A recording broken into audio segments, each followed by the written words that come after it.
कस काय मला काय म्हणायचे माहिती का, आपला जर गणपती तुम्हाला सगळ्यात मोठा म्हणजे गावातच नाही तालुक्यातच जर मोठा गणपती करायचा असलं ना तर मी सांगतो तसं करा. हा.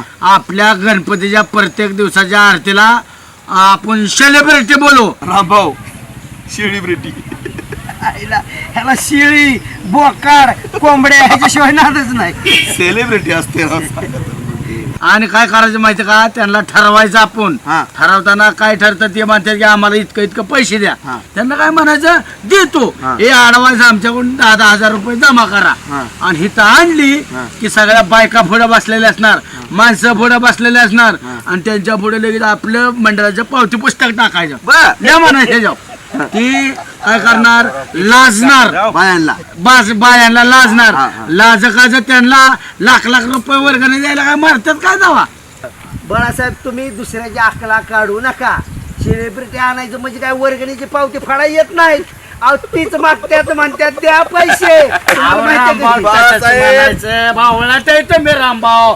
त्याला ठरवताना म्हणायचं तू लाख रुपये तुला देतो. हा. हिथं आल्या माणसात काय बोलेल का, बायका सगळ्या कडेने आबरूच्या बिलं. म्हणायचं पहिल्याने दिलेत म्हणायचं 2 लाख तू किती देतो या.